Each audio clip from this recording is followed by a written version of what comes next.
இன்னைக்கு நாம ரொம்பவே சிம்பிளா, அதே சமயம் ரொம்பவே டேஸ்டியா பொட்டேட்டோ வச்சு ஒரு சூப்பரான முறுக்கு எப்படி பண்ணலாம்னு நாங்க பார்க்க போறோம். இது வந்து நல்ல மொறுமொறுப்பா இருக்கும். இந்த முறுக்க நீங்க ஒரு 2 மந்த் வரைக்கும் வச்சு சாப்பிடலாம். கெட்டு போகாம இருக்கும். இது பார்த்தீங்க அப்படின்னா, நம்ம உளுந்து மாவோ, கடலை மாவோ, பொட்டுக்கடலை மாவோ எதுவுமே பயன்படுத்தாம உருளைக்கிழங்கு போட்டு தான் பண்ணியிருக்கோம். ஸோ கண்டிப்பா உங்களுக்கும் ரொம்ப பெர்ஃபெக்ட்டா வரும். அதே சமயம் டேஸ்ட் வைஸ் ரொம்ப நல்லா இருக்கும். இது வந்து செய்கிறது பார்த்தீங்க அப்படின்னா, ரொம்ப டைம் எல்லாம் ஆகாது. நம்ம ஒரு 10 மினிட்ஸ்க்குள்ளலாம் செஞ்சு முடிச்சிடலாம். இப்போ வாங்க இது எப்படி செய்யலான்னு பார்க்கலாம். ஃபஸ்ட்டு இது பண்ணுறதுக்காக ஒரு மிக்ஸி ஜாரில் நல்லா வேக வச்ச உருளைக்கிழங்கு ஒன்றே ஒன்று எடுத்துருக்கேன். மீடியம் சைஸ் உருளைக்கிழங்கு. இதில் வந்து ஒரு 1/4 கப்பு போல் தண்ணி சேர்த்து நல்லா பேஸ்ட்டாக அரைச்சி எடுத்துக்கோங்க.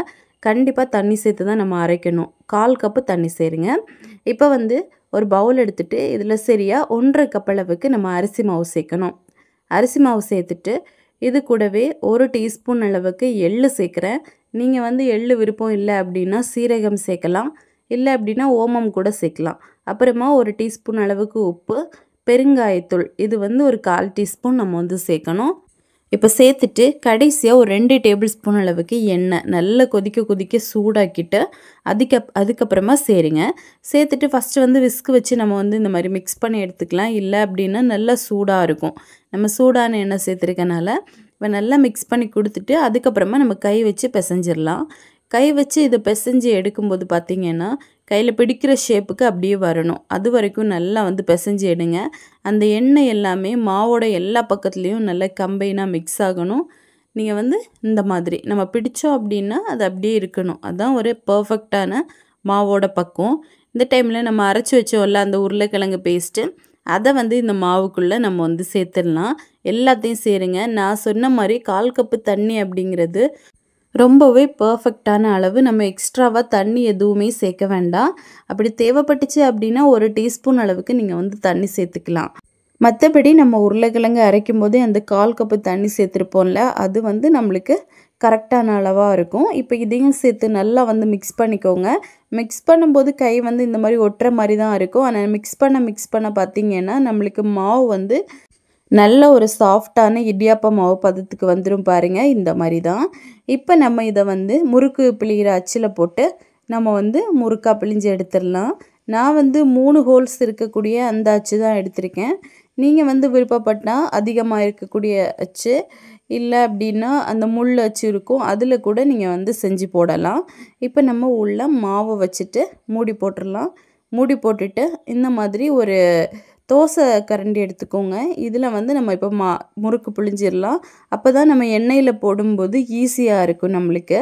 இல்லை அப்படின்னா நம்மளுக்கு கையில் எடுத்து போட அவ்வளோத்துக்கு நீங்கள் வந்து ரொம்பவே எக்ஸ்பர்ட் அப்படின்னா நீங்கள் கண்டிப்பாக கையில் வந்து ரெடி பண்ணி எடுத்து போட்டுக்கலாம்.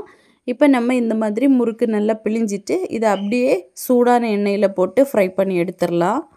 எண்ணெய் வந்து பார்த்தீங்க அப்படின்னா நல்ல லோ ஃப்ளேமில் இருக்கக்கூடாது, மீடியம் ஃப்ளேமில் தான் இருக்கணும். மீடியம் டு ஹையில் கூட நீங்கள் வச்சுக்கலாம். ஏன் அப்படின்னா மீடியம் ஃப்ளேமில் நம்ம வைக்கும்போது இது வந்து அதிகமாக எண்ணெய் இழுக்காது.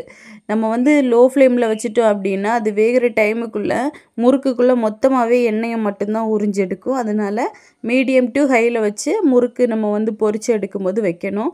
இப்போ நான் 2 போட்டிருக்கேன். 2த்தையுமே பார்த்தீங்க அப்படின்னா கொஞ்சம் வெந்ததுக்கப்புறமா திருப்பி போட்டுக்கலாம். ஏன் அப்படின்னா ஃபஸ்ட்டே நம்ம திருப்பி போடும்போது இந்த முறுக்கு வந்து நல்லா சாஃப்டாக இருக்கும்.